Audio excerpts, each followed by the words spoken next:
Sacré Alain-Claude Bilémisé, l'homme qui n'assume jamais rien, qui est constamment dans le déni et qui se contredit chaque fois d'une cause à une autre. Morceau choisi. Parlons par exemple de la contribution foncière unique. Selon Alain-Claude Bilémisé, ce serait une loi injuste sur le foncier. Cette loi n'aurait pas lieu d'être. Et pourtant, ce qu'Alain-Claude Bilémisé ne dit pas, c'est que c'est une loi promulguée en mars 2022, quand lui était aux affaires. À cette époque, on n'a pas entendu dire grand-chose sur cette loi. Et maintenant que cette loi serait en passe d'être appliquée par les nouvelles autorités du pays, ben lui trouve que cette loi est injuste. Alain-Claude Bilémisé, qui demande la remise en liberté pure et simple pour Ali Bongo, Sylvia Bongo et Noureddine Bongo Valentin, mais qui est contre une loi d'amnistie pour les militaires auteurs du putsch du 30 août 2023. C'est-à-dire que pour lui, certains Gabonais mériteraient d'être simplement relaxés, d'être remis en liberté, pendant que d'autres seraient juste bons pour la potence.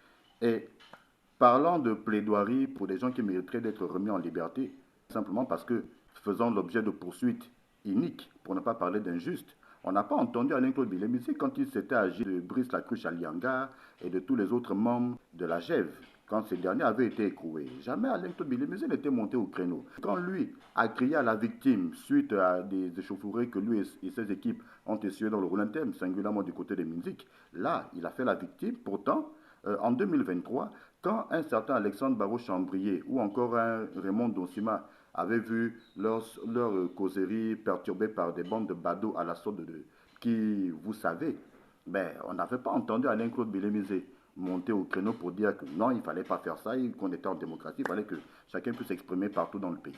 Le même Alain-Claude Bilémisé qui a voulu faire croire aux Gabonais que Séraphin Mundunga, actuel président du Conseil économique, social et environnemental de la transition, serait à l'origine de la suppression de la bourse scolaire rétablie par Brice Clotaire Nguema. Et pourtant, cette bourse est supprimée longtemps après que Séraphin Mundunga soit parti du Gabon. Et même, les dernières fonctions de Séraphin Mundunga au sein du gouvernement, ce n'était pas ministre de l'Éducation nationale, mais c'était ministre de la Justice, vice-premier ministre, ministre de la Justice, garde des Sceaux.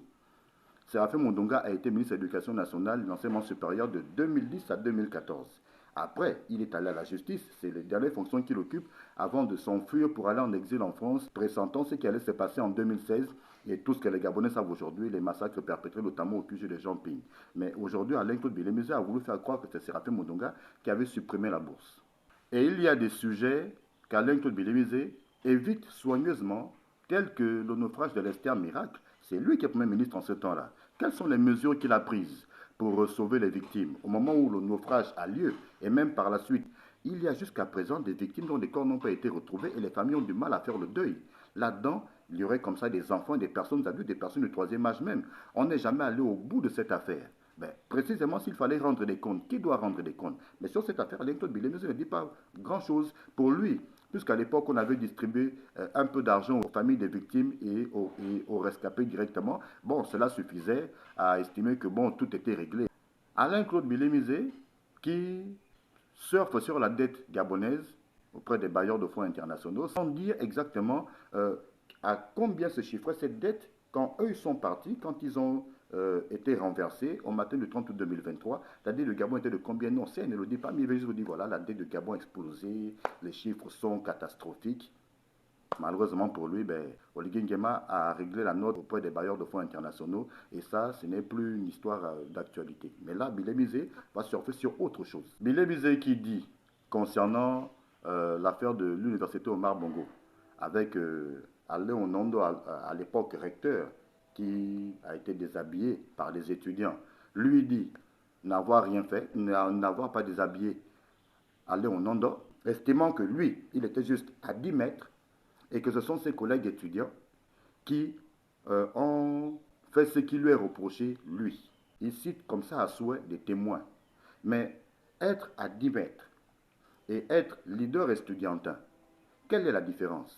Leader estudiantin, selon nos informations, selon des témoignages recoupés auprès de d'autres étudiants de cette époque-là, Alain-Claude Bilémisé est leader estudiantin, il tient le mégaphone qui harangue la foule, il fait partie du groupe qui se déporte de l'arbre à palabre de l'UOB, pour ceux qui savent, jusqu'au décanat et jusqu'au bureau du recteur qui est mis sans dessus dessous. Mais lui dit que quand les autres déshabillaient le recteur, lui était juste à 10 mètres. À 10 mètres, leader estudiantin, et vous ne dites rien, vous ne faites rien. Et Alain-Claude Bilébizé qui, jusqu'à présent, n'a pas dit à l'opinion ce qu'il en est exactement des fameux 100 millions que lui aurait donné la présidence de la République, 100 millions dont il aurait simplement déclaré 50 à ses ouailles de la plateforme Ensemble pour le Gabon. On espérait qu'il vienne éclairer la lanterne de l'opinion sur ce point, mais ça, il n'a pas fait. Mais donc, c'est cet Alain-Claude Bilébizé-là, champion du déni, qui n'a jamais rien assumé. Je n'étais pas ministre de ceci, je n'étais pas au gouvernement, je n'étais que porte-parole. Bon, ce que j'ai déclaré concernant les massacres de 2016, ben, je me suis appuyé sur le rapport de la police. Ben, je n'ai pas assumé telle fonction, je n'étais pas ici, je n'étais pas ça. C'est cet Alain-Claude Bilébizé qui va donc à la présidentielle du 12 avril 2025. La campagne s'ouvre samedi 29 mars 2025. Ben, voilà donc Alain-Claude Bilébizé qui va en campagne. Les Gabonais apprécieront. Très bien, on avance.